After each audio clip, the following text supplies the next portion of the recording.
Hello YouTube. Today I'm in Fulton, Missouri at the Winston Churchill Museum. I know you're trying to figure out Winston Churchill, Missouri, what's the connection? Well, Winston's mom was American, and the Westminster College, where this is located, has a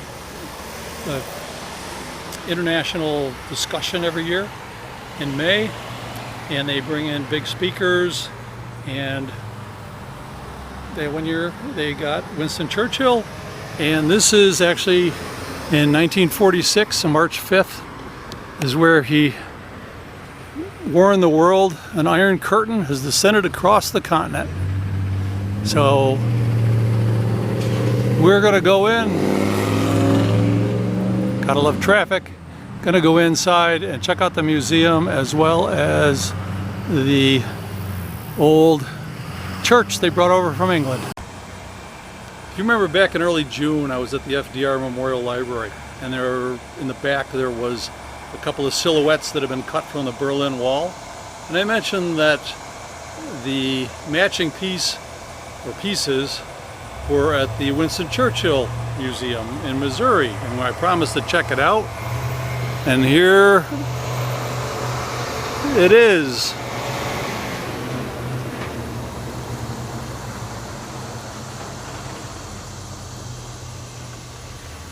So this is a piece of the Berlin Wall, and this side obviously would have been the side that was on the West German side, which was the free zone. So here at the back of his museum, the Presidential Library and Museum, is a little park dedicated to freedom, and they have a sculpture here that you may guess comes from the Berlin Wall, and the matching piece that this was cut out of is at the Winston Churchill library that may be in Missouri. I'm gonna have to check that out, but that would be what this was cut out of. So we're gonna look for that when I hit Missouri later this summer. And if we step through to the other side, this would have been the East German side, and of course this is a barrier at the time, and the place where it was, this would have been minefields and barbed wire entanglements and any kind of things, guards, dogs, trying to keep people from getting over to the other side. So the museum sits on the campus of Westminster College. Matter of fact, dorm rooms all around, and I bet you they use the bells as a way to keep track of time around the campus, because I'm pretty sure you can hear it everywhere. First, I want to start off with the church that we were looking at. It is the Church of St. Mary the Virgin. It was located in London. It was built in 1677 by Sir Christopher Wren, and it was damaged during the Blitz. During World War II, they could not afford to fix it or to tear it down, and so it was purchased and brought over here and rebuilt. So they now use it as part of the museum. So this communion set did survive the Blitz, locked in the safe of the church when it was bombed and burned down in December 29, 1940 during the Blitz. This is what the inside of the church looked like for 20 years. 1961 is when they got the great idea to bring one of the Wren churches that had been featured in Life magazine as being ready to be torn down and take one, and this one was the perfect size to fit on the campus. So they did buy it, disassemble it, and bring it here. This is the sword of the Lord Mayor of London, and it was presented here. It's a 1720 era sword. It had been restored. It was presented here in 1991 with a list of the 6 days a year that it's allowed to be displayed. But it's tradition that the Lord Mayor of London, when he visits a church, he presents them with a sword. So how did they get Churchill here for give a speech? They basically had a annual policy get-together. Speeches were made. They never had anybody quite of his stature, but Harry Truman, who was from Missouri, did send him a letter and told him that if he was to appear and give a speech, that Truman would introduce him. So I think that tickled Churchill's ego, and he was delighted to come here and give the speech. This painting of Churchill depicts him as honorary air commander. You notice the RAF wings on his left breast pocket or above it, and the laws back at that time did not allow Americans to serve in any other armed forces other than, or they would lose their citizenship. But a lot of Americans disregarded that and went to fight in England, and they joined the Royal Air Force and became what's known as the Eagle Squadrons. And they fought in the Battle of Britain. And in 1942, after America had entered the war, those squadrons were transferred to the American American Air Corps. It was part of the Army at the time. We didn't have an Air Force, we had the Air Corps. And in 1944, there was a blanket amnesty so that they could retain their American citizenship. But they did have special dispensation to wear their RAF wings on their American uniforms. Winston Leonard Spencer Churchill, born 30th November 1874 at Blenheim Palace, the ancestral home of the Dukes of Marlborough. His father was the second son of the 7th Duke of Marlborough, and he inherited neither title nor property.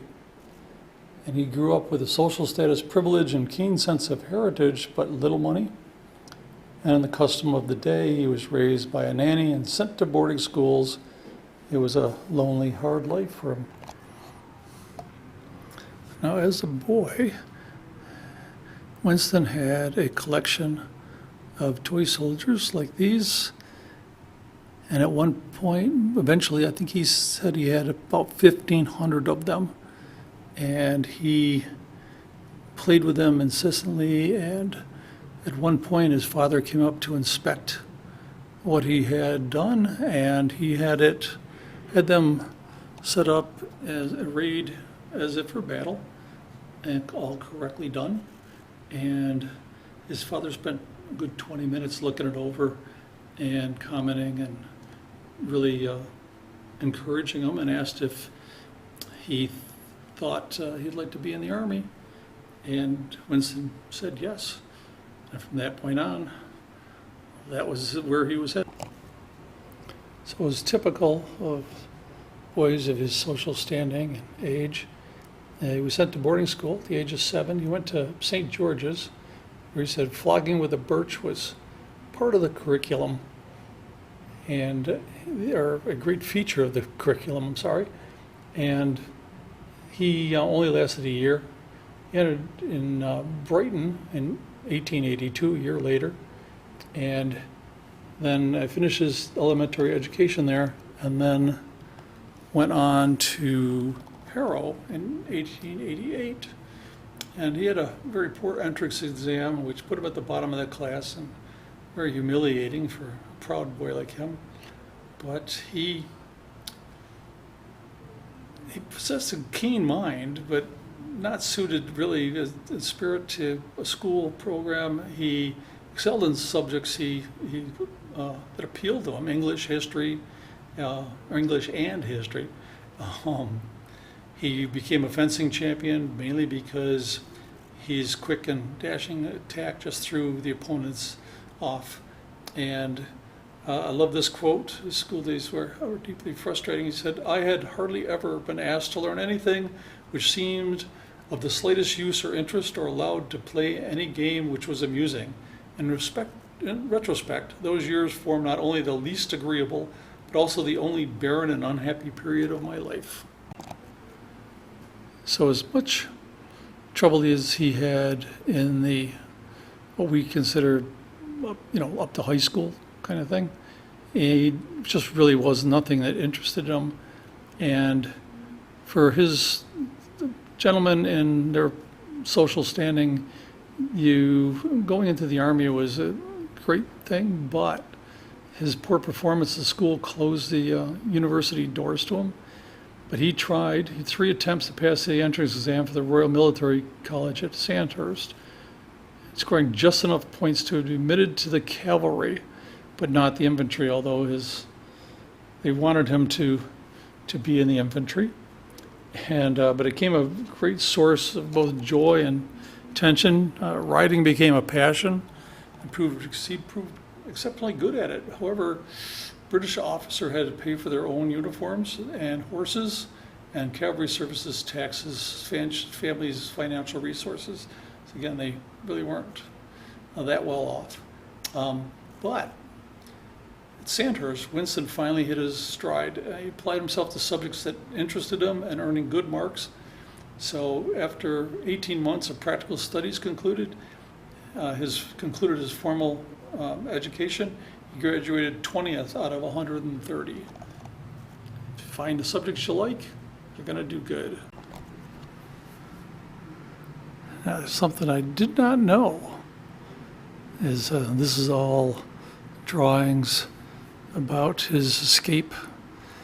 In 1899, he took a job at the Morning Post reporting on the Boer War in South Africa.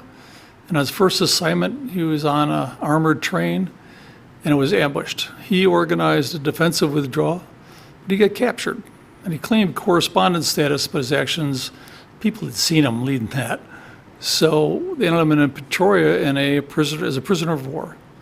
2 weeks later, he scaled the wall, evaded recapture, traveling at night, received help from local British supporters stowed away on supply trains, and he had a dead or alive price on his head. He traveled 300 miles in 9 days to reach the Portuguese East Africa, which is now Mozambique, and he returned to South Africa. This is him on his return, and he was, the British press ate it up, and his reputation was cemented, let's say. So Winston was a visionary. He was appointed the Lord of the Admiralty in October 1911, and he saw a use for airplanes. And in where the Army saw them only as observation, he thought that they should be used more as an offensive weapon. He liked flying so much, he actually started taking lessons to learn how to fly. And shortly before he got his certificate, his wife begged him to never fly again because it was just so dangerous. And he stopped, but he never stopped liking the idea of the use of airplanes. Well, Churchill made other innovations in the Navy. He changed them from coal-fired to oil-fired. Now, that was pretty controversial in Britain because they had a lot of coal, and oil had to come from outside of the country. but in the end, it basically set the stage for a more modern Navy. And let's see, he expanded the Navy in response to Germany, adding 4 more battleships. He created the Naval War Staff, developed oil depots at British bases around the world. The government acquired controlling interests in oil companies, formed the Naval Air Service, as I mentioned, and pushed the development of a 15-inch naval gun.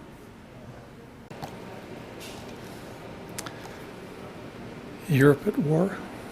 And if we come in here, I've always heard about the Galapagos Peninsula. That was part of the campaign. I think the Straits of Dandelot, but that was supposed to be a joint Navy and Army campaign. The idea was to cut off the Ottoman Empire, which today is Turkey, from their allies in Germany, and to keep the Balkans out of the war. It failed miserably. The Navy failed to be able to break through.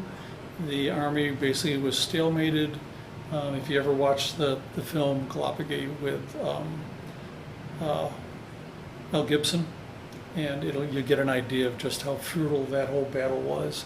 But it did ruin Churchill's position. He was taken out of being Lord of the Admiralty, and he ended up going to Europe, and he was hoping to be a commander of a brigade, but ended up being put in charge of the 6th Royal Scots Fusiliers, which was a battalion.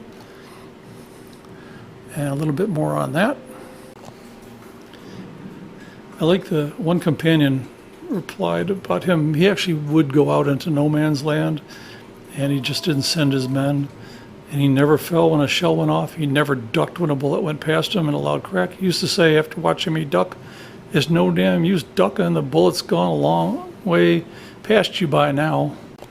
Now, after the war, the Asquith government lost power because of the conduct during the war, and the new coalition government formed with David Lloyd George, who was a former ally of Winston's, gave him charge of all war industries as Minister of Munitions, and that created a storm because people remembered the whole Galapagos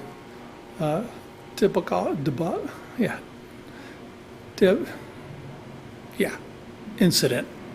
I can't say that word. But he reorganized the government, streamlined production, and he displayed great skill. The Board of Trade before World War II with labor disputes. All of this set up that by April 1918, he was able to deliver twice as many guns and airplanes as had been lost in the recent German offensive, and replace every tank with a newer, better model. So for a time after the war, he'd switched from being a conservative to being a liberal, and he lost a number of times. So he was without a seat, out of power. That did not stop him from campaigning and speech making. Churchill saw Hitler and the rise of the fascists in Germany as a very dangerous movement. And he advocated for a stronger military because he could see that where this was leading. Now, Churchill's arguments about Germany's military power, particularly air power, proved correct. By the end of 1935, Prime Minister Stanley Baldwin admitted, "I was completely wrong. We were completely misled on the subject."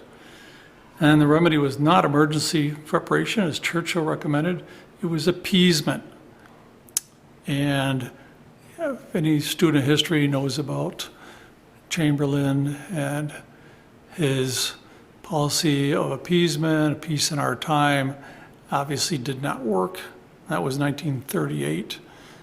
But he, in the midst of the British scramble for peace through appeasement, Churchill predicted that the day will come when you will have to make a stand, and I pray to God that when that day comes, we may not find through unwise policy that we have made that stand alone. So Winston was a voice in the wilderness. He said, Adolf Hitler was the child of the rage and grief of a mighty empire and race which suffered overwhelming defeat in war. He it was who exercised the spirit of despair from the German mind by substituting not less forceful but far morbid spirit of revenge. And Churchill definitely had an eye on the situation of the time, and in May he said that they would probably see another invasion of another country, and in September, or he said most likely Poland. In September they did invade, the Germans did invade Poland. July forecast the alliance between Nazi Germany and Russia. A month later that was signed. He could see things coming and unfortunately couldn't do a whole lot. Of course, that led to what many consider Winston Churchill's finest hour when he became prime minister and led the country through World War II. And the Blitz, forgive the lead up to the movie, so I can't spend a lot of time in this room.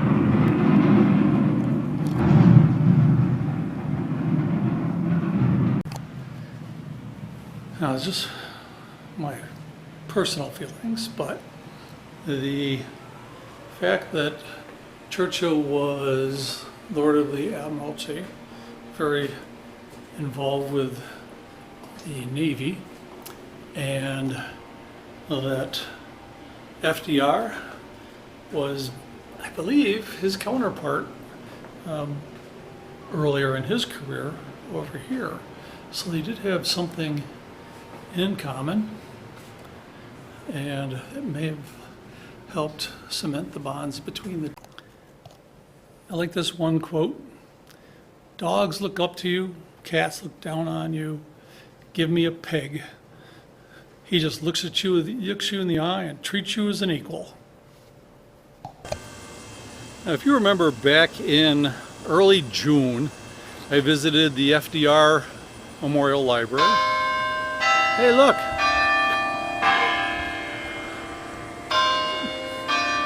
Bells at the church.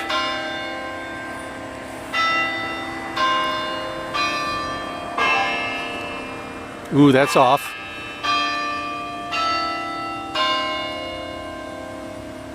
I think I'll have to ask them if they got a cracked bell.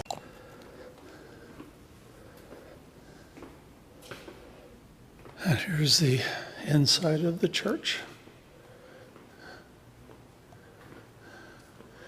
You remember that this was a bombed out shell. The columns were still standing. We saw a picture of that, but that was about it. No roof. The walls were still up, but obviously no windows. I like the pads, the kneeling pads. And when this and 10 other Christopher Wren churches burned that night in 1940, a young fire warden said that the flames pushing the hot air up through the pipes of the organ made it sound like the churches were screaming. And the church has adopted as a mascot, very appropriate, the phoenix. And Some of these items, as well as the ones over here in the other case, are donated by various people in the UK to the church, and even the vestments of the priest or minister have the phoenix. I think that's where I'm going to leave the Churchill Museum and get back on the road, see what I can find. It's a pretty interesting place, got a lot of interesting history, and I recommend if you get a chance and you're anywhere near Fulton, Missouri, swing by, take a look.